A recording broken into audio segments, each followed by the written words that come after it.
आप सभी का स्वागत है आज के इस वीडियो में। और आज के इस वीडियो में हम अपने सारा आकाश के पार्ट 2 के 5th चैप्टर को स्टार्ट और यहीं पे एंड कर देने वाले हैं। ये चैप्टर बहुत ही छोटा सा है, सो इसको 2 या 3 पार्ट्स में करने के बजाय हम एक ही पार्ट में कवर अप कर सकते हैं।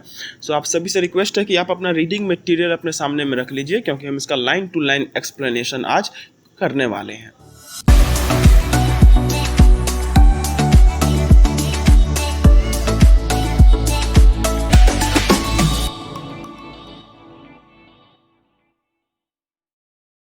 दोनों कानों में उंगलियां ठूंसकर मैं बाहर चला आया, ताकि पीछे से आता एक शब्द भी कानों में ना पड़े।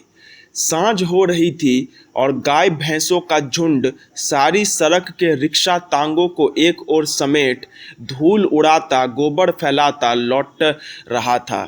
मंदिर या संघ में जाने का तो अब कभी ख्याल ही नहीं आता था, जैसे उन सारी चीज़ों से बहुत बहुत दूर चला आया हूँ, या जिस व्यक्ति का उन सब से संबंध था वह कोई दूसरा आदमी था, मैं नहीं था। सब मुझे बेकार और समय की बर्बादी लगते थे। साथ ही लगता था कि आज के समय में लोग कैसे इतना वक्त बर्बाद कर लेते हैं।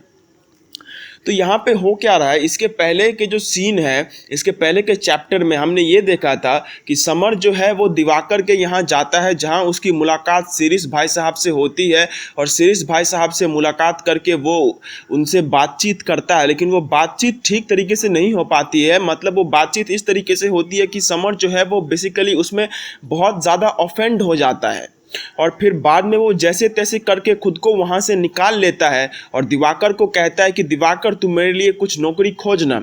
तो उसके बाद जब वो बाहर आ रहा था तो वो नहीं चाहता था कि पीछे जो शिरीष भाई साहब और दिवाकर मिलके बात कर रहे हैं वह उसके कानों में पड़े। क्यों? क्योंकि हो सकता है कि वो दोनों मिलके उसकी बुराई कर रहे थे, या फिर वो दोनों मिलके उसके बारे में खराब बोल रहे थे, उसकी जो है निंदा कर रहे थे, जिसकी वजह से वो नहीं चाहता था कि उन दोनों की आवाज़ उसे सुनाई दे।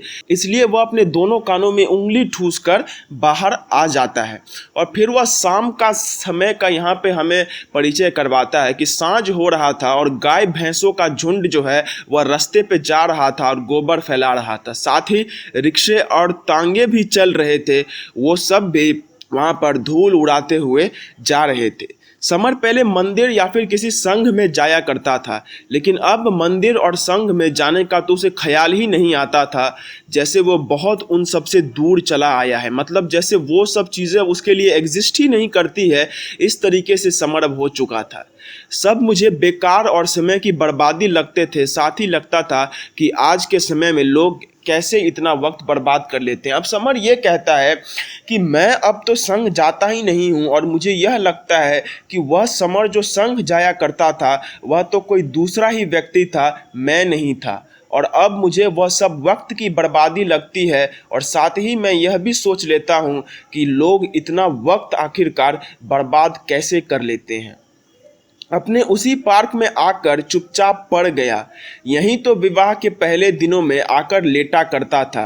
दिन छिपने में अभी काफ़ी देर थी और लोग पतली पतली सड़कों और पगडंडियों पर इधर से उधर टहलने आ जा रहे थे। उनका चलना और हंसना देखकर लगता था मानो इन्हें कोई चिंता ही नहीं है।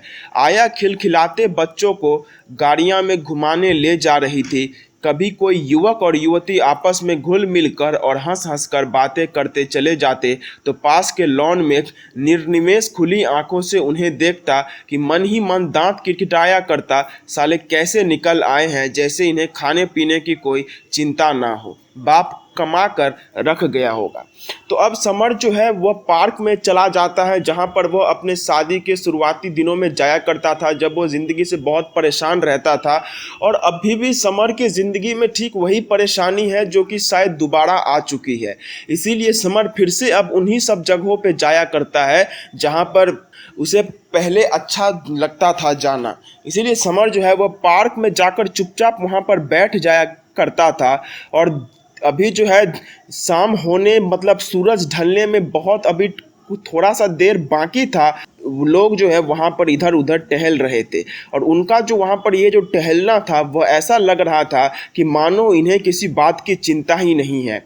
फिर जो नौकरानी हुआ करती थी, मतलब आया वो होती है जो कि बच्चों का ख्याल रखने के लिए बड़े बड़े लोग उसको अपॉइंट करते हैं, तो वह जो है बच्चों को खिला रही थी और साथ में कभी कभी युवक और युवती का जो जोड़ा था वह आकर वहाँ पर हंस हंस कर बातें करता था, तो वह उसे देखा करता था और उसे मन ही मन गुस्सा भी आता था कि साले कैसे निकल आए हैं, जैसे इन्हें खाने पीने की कोई चिंता ना हो, बाप कमा कर रख गया होगा। तो यह सब वहाँ का एक परिचय हमें बताया गया है जो कि उतना ज़्यादा इम्पोर्टेंट नहीं है। जो इम्पोर्टेंट है वह इसके बाद आता है। घर में दोनों वक्त चकचक होती होगी, लेकिन घूमने इस तरह चले आए हैं जैसे सिनेमा देखने निकले हों। यह वही युवक और युवतियों के बारे में यह बात करता है। उल्लू के पट्टे, इन लोगों को कोई काम नहीं रह गया है और अपनी इस विचित्र कुड़ैली आदत पर क्रोध भी आया और हंसी भी, और वह उन सब पर फालतू में झुंझला रहा था और उसे बाद में इस पर गुस्सा भी आया और हंसी भी आ रही थी। मुझे हो क्या गया है, यह दूसरे की हंसी खुशी भी नहीं देख सकता, लेकिन मैं जैसे अफीम के नशे में निस्पंद और निश्चेष्ट पड़ा पड़ा इधर उधर देखता रहा, मानो असहाय और बीमार पड़ा हूँ और उठा नहीं जा रहा। और समर जो है वह कहता है कि मुझे हो क्या गया है, मैं दूसरे की हंसी खुशी नहीं देख सकता, लेकिन वह जैसे अफीम के नशे में निस्पंद था और निश्चेष्ट, मतलब बिना किसी उद्देश्य के वह वहाँ पर खड़ा पड़ा पार्क में बैठा हुआ था। अधखुली आंखों से चारों ओर देखता रहा। वे लड़के क्रिकेट खेल रहे हैं, वे दो लड़के साइकिल पर लदे चले आ रहे हैं, वह आदमी झूम झूम कर किताब पढ़ रहा है, वे चार लड़कियां चोटियां झुलाती चहलकदमी कर रही है, वह लड़का पिल्ले के पीछे भाग रहा है। लो फिर यह एक और जोड़ा आया, लगता था जैसे किसी दूसरे लोक से सब कुछ देख सुन रहा हूँ। बस घर से आती आवाज़ें मानो यहाँ तक पीछा करती चली आ रही थी। उफ, वह घर है, कीड़े कुल बुलाता है, नरक है नरक। अब यह सब वहाँ का परिचय बताया गया है कि वहाँ पर आखिरकार हो क्या रहा था। समर जो है वहाँ पर शून्य मन से पार्क में बैठा हुआ था, और शून्य मन से समर जो पार्क में बैठा हुआ था वह वहीं पर आसपास में चीज़ों को देख रहा था, और वह जो इन चीज़ों को देख रहा था उन्हीं का वो परिचय करते हुए कहता है। और उसके बाद वह कहता है कि घर से आती आवाज़ हो मानो यहाँ तक पीछा करती चली आ रही थी। उफ, वह घर है, कीड़े कुल बुलाता है, नरक है नरक। अब फिर उसे यह लगता है कि उसे घर बुला रहा है और उसे घर चले जाना चाहिए, लेकिन वह वहाँ पर खुश नहीं था। वहाँ पर उसे किसी भी तरीके से खुशी नहीं मिल रही थी। इसीलिए वहाँ पर जो है कीड़े कुल बुलाते हैं, वह नरक है नरक। रोटियों में आज घी क्यों नहीं लगा रही भाभी? थाली परोसकर जैसे ही प्रभा ने अमर के सामने सरकाई, अमर रोटियों की सूरत देखते ही तुनक उठा। अब यहाँ पर घर आकर वह देखता है कि वहाँ पर अमर जो है वह रोटियां खा रहा था, और जब रोटी खाते वक्त वह देखता है कि रोटी में घी नहीं लगी हुई है, तो वह प्रभा से पूछता है कि तुमने आखिरकार रोटी में घी क्यों नहीं लगाई?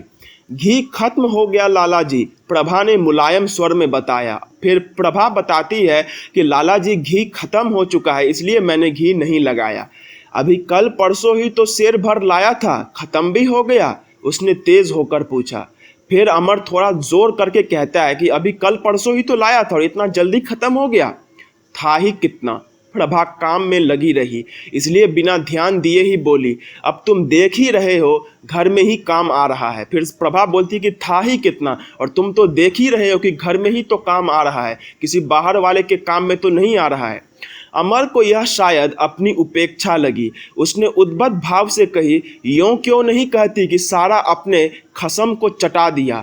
घर का नाम क्यों लेती हो? हमें दिखता नहीं है? घर में किसी को मिले या ना मिले, लेकिन समर भैया की दाल में खूब घी डाला जाएगा, रोटियां खूब चुपड़ी जाएंगी, बस हमारे लिए।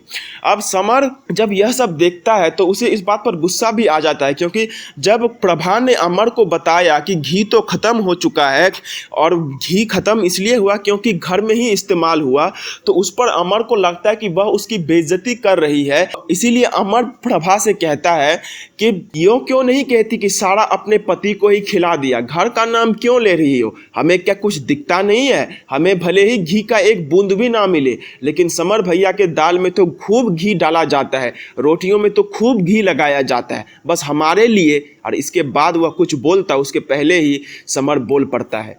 क्या है अमर? मैं चीख पड़ा। उसे यह नहीं मालूम था कि मैं पॉली में बैठा बैठा जूतों पर पॉलिश कर रहा हूँ।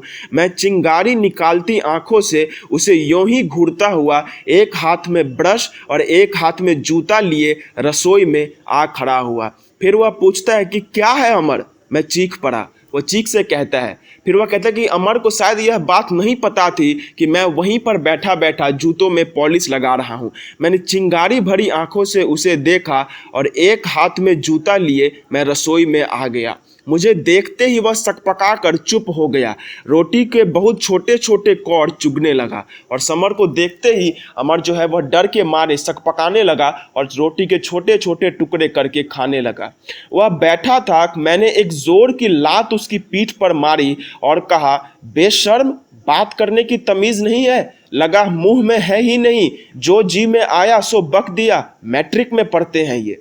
फिर उसने जाकर अमर के पीठ पर एक लात मारी और उसे बहुत डांट कर कहा कि तुझे कोई शर्म है नहीं, लगा मुंह में है ही नहीं, जो जी में आ रहा है सो बक दिया जा रहा है। मैट्रिक में पढ़ते हैं ये। पिटकर एक बार उसने मेरी ओर देखा और थाली फेंक कर एकदम भन्नाया हुआ हनहनाता बाहर भाग गया। वहां गला फाड़ फाड़ कर रोने लगा। और जब अमर को समर पीट देता है तो अमर जो है वह एकदम गुस्सा करके बाहर भाग आता है और वह आकर रोने लग जाता है। प्रभा ने रोटियां बनाना छोड़ झटके से गर्दन मोड़कर मुझे घूरा।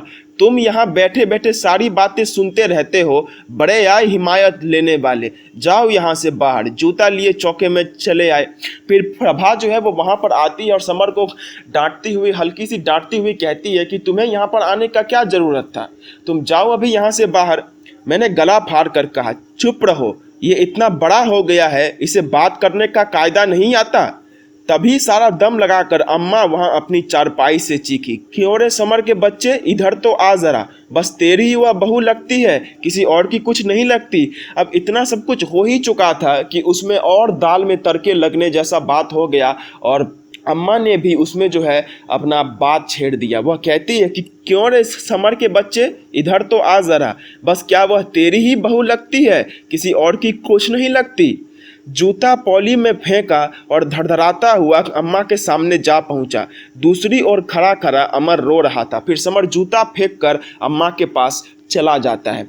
क्यों रे, खाना खाते हुए इसे क्यों मारा तूने? माला का अंतिम बाना आंखों से लगाकर अम्मा बोली, तेरी हाथ बहुत उठ गया है, तेरे मन में क्या है बाबा, तू हमें साफ साफ क्यों नहीं बता देता? फिर उसे वह पूछती है कि क्यों तूने इसको क्यों मारा, तेरे मन में क्या है, तू हमें साफ साफ क्यों नहीं बता देता है? हाथ उठाने की क्या बात है? मैंने भी खूब गला फाड़ कर कहा, यह अपने से बड़ों से कायदे से नहीं बोल सकता।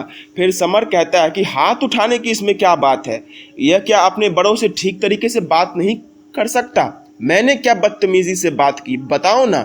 और अमर उद्दंडता और हेकड़ी से बोला, इतना ही तो पूछा था कि परसों ही तो शेर भर घी लाया था, इतनी जल्दी कैसे खत्म हो गया? फिर अमर कहता है कि बदतमीजी से मैंने क्या बात कही, बस इतना ही तो कहा कि कल परसों ही तो मैंने घी लाया था, सारा खत्म कैसे हो गया?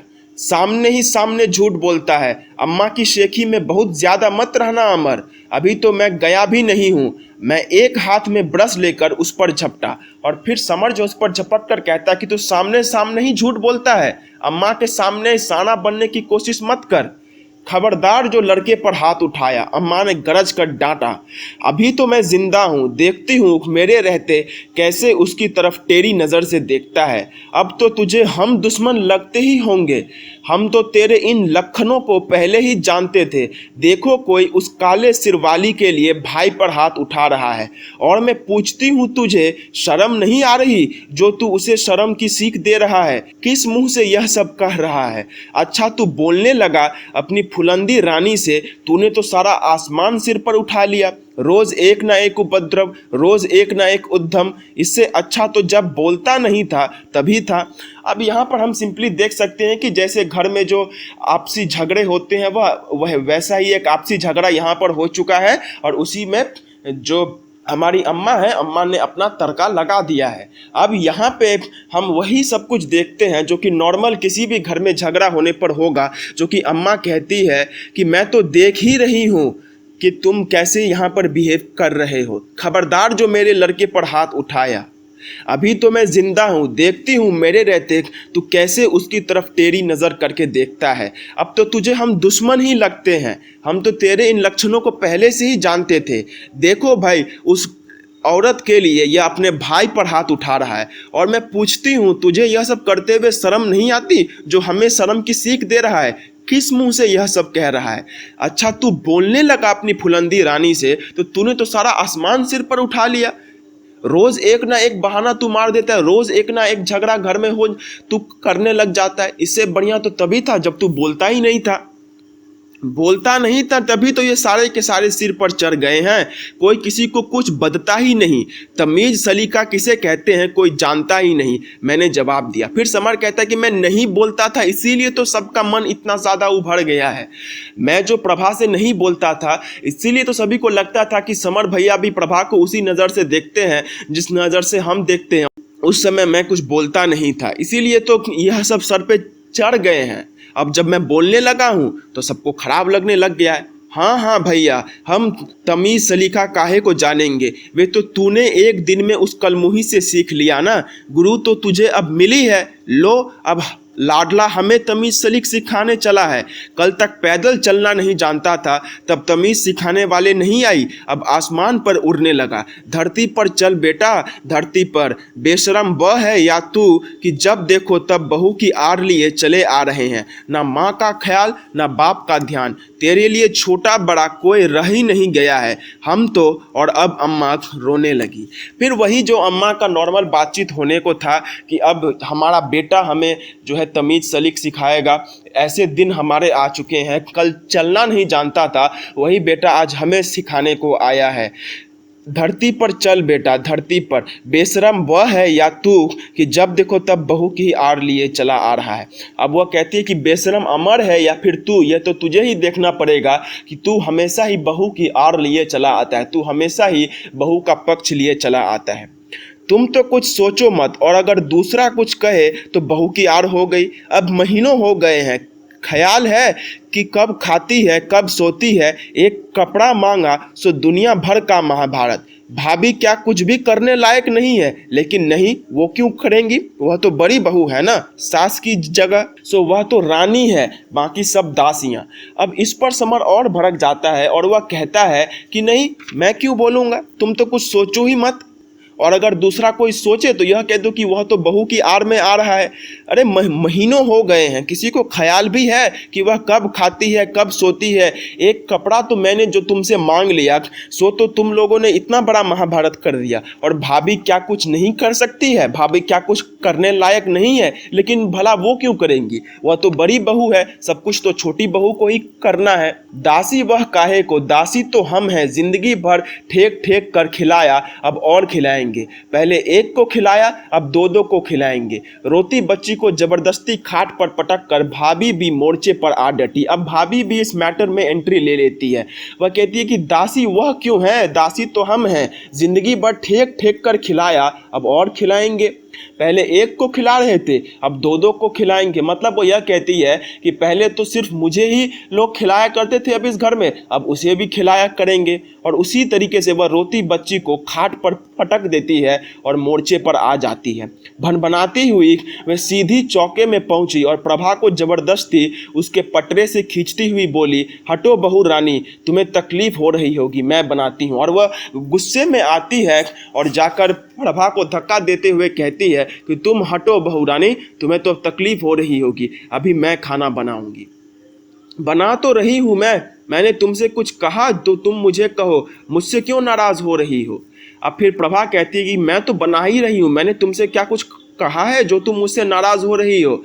प्रभा रुआंसी सी खुशामद के स्वर में कहती रही, लेकिन भाभी के हाथों में प्रचंड शक्ति आ गई थी। उन्होंने प्रभा की सूखी सी देह को उठाकर एक ओर रख दिया और धम से पटरे पर बैठकर खसर खसर रोटियां बेलने लगी। प्रभा की आंखों में पानी भर आया। वह स्तब्ध बैठी कुछ देर यों ही देखती रही, फिर चिमटा उठाकर अध सीखी रोटियों के सामने फैले अंगारों पर रखकर घुमाती हुई फुलाने लगी। फिर प्रभा जब यह सब देखती है कि भाभी ने उससे नाराज होकर एकदम से भनभनाते हुए आकर वहां पर खुद काम करने लग गई है, तो उसे यह लगता है कि शायद यह सब कुछ उसी के वजह से हो रहा है।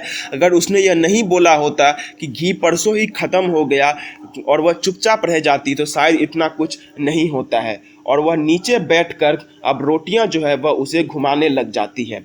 कमाने के नाम तो अभी और पढ़ेंगे, अभी और पढ़ेंगे। अम्मा बड़बड़ाती चली जा रही थी और अम्मा अभी भी बड़बड़ा रही थी कि कमाने की तो सुध नहीं है, और जब कमाने की बात कहो तो कहते हैं अभी तो और पढ़ेंगे, अभी तो और पढ़ेंगे। भाभी ने झटके से चिमटा प्रभा के हाथ से खींच लिया और मुंह फुलाए फूली हुई रोटियों को सारी ताकत से दांत पीस कर चकले पर मारने लगी। 2-4 मिनट चुपचाप बैठने के बाद जब प्रभा की समझ में नहीं आया कि क्या करे, तो वह अपराधिनी की तरह धीरे से उठी और उनकी रोती हुई बच्ची के पास गई। भाभी उसे क्रोध में यों ही पटक आई थी, वह गला फाड़ फाड़ कर रो रही थी। प्रभा उसे उठाकर बाहों में हिला हिला कर चुप कराने लगी। फिर प्रभा जब वहां पर रोटियां सेक रही थी चिमटे लेकर, तो भाभी ने वही चिमटा उसके हाथ से छीन लिया और सारा काम खुद करने लगी। मतलब अभी वह गुस्से में आकर सब काम कर रही थी। जो गुस्से में आकर हम दूसरों के सामने काम करते हैं, वही वह वहां पर कर रही थी कि दांत पीस पीस कर जो है वह वहां पर रोटियां बेल रही थी, इधर उधर चिमटा करके वह रोटियां उलाट रही थी। और जब उसकी बच्ची यानी कि जो प्रभा की भाभी की जो बेटी है उसकी याद आती है, जिसे भाभी ने ऐसे ही पटक दिया था, और वह उसके पास जाकर उसे उठाकर उसे सहलाने फुलाने लगती है। रोटी बेलते बेलते न जाने कैसे भाभी को इसका पता चल गया। सब छोड़ छाड़ कर वह धम धम करती प्रभा के पास आई और बच्ची को एक तरह जबरदस्ती छीनती हुई बोली, रहने दो बहुरानी, तुम उसे छोड़ दो, जरा सा रो लेने दो, इतने रोने से मरी नहीं जाती है। अगर इसकी किस्मत में रोना ही बदा है तो रो लेगी, मर जाएगी कम बखत ज़्यादा से ज़्यादा, पर तुम्हारी आत्मा को तो संतोष हो जाएगा। तब से बैठी बैठी आंखों में कर रही थी ना। फिर प्रभा जब बच्ची को लेकर खिलाने लग जाती है, जब उसे फुलाने लग जाती है, तो यह भी भाभी को अच्छा नहीं लगता, और इस पर भी भाभी गुस्सा कर प्रभा के सामने आकर बच्ची को हाथ से छीन लेती है और कहती है कि रहने दो बहुरानी, तुम उसे छोड़ दो, ज़रा सा रो ही लेने दो, इतने रोने से वो मर नहीं जाएगी, और अगर इसकी किस्मत में रोना ही लिखा है तो रो लेगी, मर जाएगी कम बखत ज़्यादा से ज़्यादा, लेकिन तुम्हारी आत्मा को तो शांति हो जाएगी। प्रभा को लगा कि इस सारे कांड की जिम्मेदारी उस पर डाल दी गई है। उस अप्रत्याशित स्थिति से वह रोने को होती हुई सी बोली, जिठानी जी, मैंने तो कुछ भी नहीं कहा, मुझे तुम यह सब क्यों सुना रही हो। वह बच्ची को ना देने का हट करती रही। इस खींचतान में बच्ची और भी जोर से रोने लगी। जब यहाँ पे झमेला और बढ़ गया तो उस समय प्रभा को लगा कि सब कुछ जो है वह उसके ऊपर ही डाल दिया गया था, और उसी पर वह कहती है भाभी से कि जिठानी जी, मैंने तो तुम्हें कुछ भी नहीं कहा, फिर तुम ऐसे क्यों कह रही हो। और वह दोनों मिलके जो है बच्चे को लेकर खींचातानी करने लग जाते हैं, और इसी खींचाताने में बच्ची जो है वह और रोने लग जाती है। मैं हक्का बक्का खरा इस सारी स्थिति को देख रहा था। लगा मेरी स्थिति अब केवल एक दर्शक की रह गई है। मैंने डांट कर कहा, उसे दे क्यों नहीं देती प्रभा। फिर जैसे जान छुड़ा कर बाहर भागते हुए बोला, या तो कुछ कहो मत, और कुछ कहो तो सब अलग अलग भन्नाएंगे। और जब बच्चों को लेकर खींचातानी चल रही थी तो उसी पर समर कहता है कि उसे दे क्यों नहीं देती प्रभा, उसे दे दो। और फिर वह बाहर भागता हुआ चला आता है और कहता है कि इन्हें कुछ कहो मत, और अगर कुछ कहो तो सब अलग अलग भन्नाएंगे। प्रभा से बच्ची छीन कर भाभी ने उसे फिर खाट पर फटका और फिर चौके में चली गई। जाते जाते इतना मेरे सामने हो चुका था, पता नहीं बाद में क्या हुआ। जानता था कि प्रभा को किसी तरह के तूफान का सामना करना पड़ा होगा। मेरा दिमाग तो एकदम सुन्न हो गया था। फिर प्रभा से बच्ची छीनकर भाभी वापस रोटी बनाने चली जाती है और इतना ही सब समर ने देखा था। अब इसके बाद क्या हुआ वह समर ने नहीं देखा था, लेकिन वह यह कहता है कि हुआ क्या होगा वहां पर। प्रभा को फिर से एक तूफान का सामना करना पड़ा होगा। घर की सारी स्थिति की याद से पार्क में लेटे लेटे भी मेरे सिर की नस नस चटकने लगी। अचानक कहीं बहुत पास ही बंदूक चलने जैसी गगनभेदी आवाज से चौंक कर मैं इस बुरी तरह उछल पड़ा मानो मुझे निशाना बनाकर किसी ने बंदूक चलाई हो। और फिर समर पार्क में आकर बैठ जाता है और पार्क में बैठकर वह शून्य मन से सोचता रहता है। तभी एक बंदूक चलने की आवाज़ आती है और उसे यह लगता है जैसे वह बंदूक किसी ने उस पर चला दी हो और वह एकदम स्तब्ध रह जाता है। इधर उधर देखा, पार्क के एक सिरे पर कुछ आदमी किसी को घेरे खड़े थे। सब कुछ भूल भाल कर जल्दी जल्दी उधर पहुंचा। 10-15 आदमियों के भीड़ के बीचों बीच लंबी सी जीभ और झाग निकाले मुड़ी गर्दन वाला एक विशालकाय घोड़ा चारों टांगों फैलाए दम तोड़ रहा था और खून की गाढ़ी गाढ़ी दाढ़ी झुलसी घास वाली जमीन पर कुछ दूर बहकर सूख गई थी। फिर समर जो है वह जब जाकर देखता है कि गोली की आवाज़ कहाँ से आई, तो उसे यह मालूम चलता है कि पास में 10-15 लोग वहाँ पर किसी चीज़ को घेरे हुए हैं। और जब वह वहाँ पर जाकर और डिटेल्स में जानने की कोशिश करता है तो उसे यह मालूम चलता है कि वहाँ पे एक बीमार घोड़ा था। वह अब दम तोड़ रहा था, उसके मुंह से झाग निकल रहा था और खून जो है उसकी मुंह से निकल रहा था और वह कुछ दूर चलकर सूख गया था। घोड़े की सामने वाली टांगों के ऊपर के पट्टे में बड़ा सा छेद बना था और वहां से खून के साथ कुछ सफ़ेद सफ़ेद तरल पदार्थ भी निकल आया था। पास ही खाकी पैंट और सफ़ेद कमीज पहने एक सज्जन खड़े खड़े रुमाल से आंखों से बहते आंसू पोंछ रहे थे और एक हाथ से ज़मीन पर टिकी बंदूक पकड़ रखी थी। लगा खड़े खड़े रो रहे हैं। मैंने एक साहब से पूछा, क्यों भाई, यह क्या हो गया?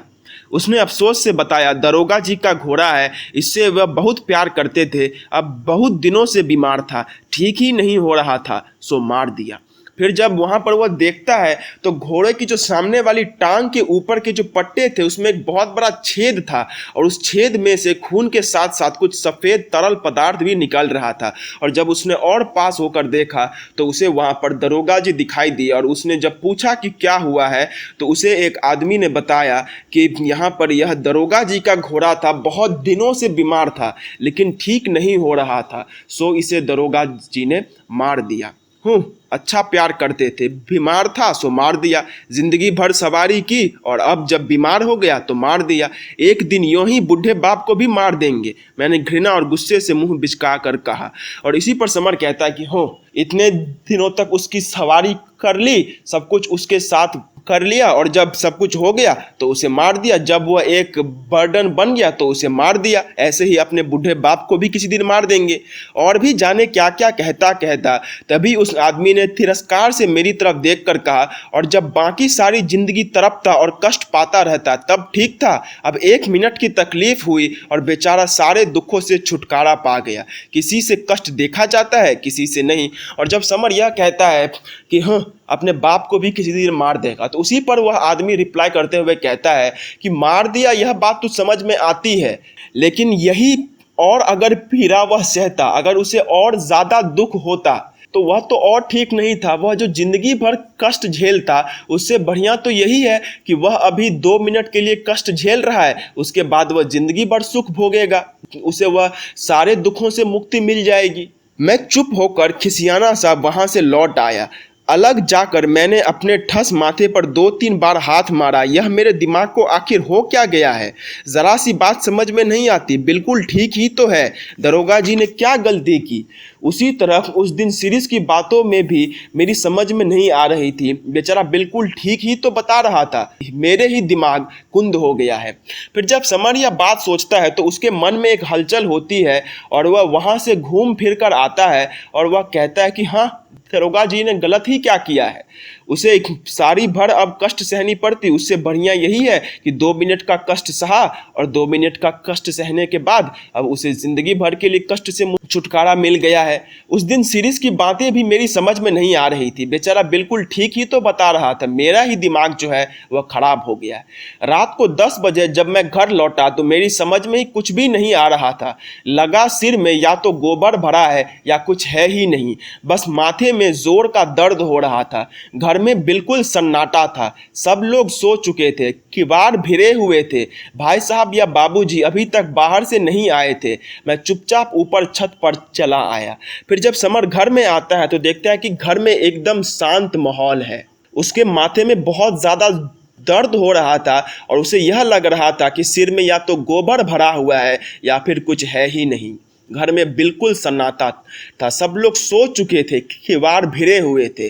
भाई साहब और बाबूजी जो है वह अभी तक बाहर से नहीं आए थे, इसीलिए घर का जो लॉक है वह अभी तक नहीं लगाया हुआ था।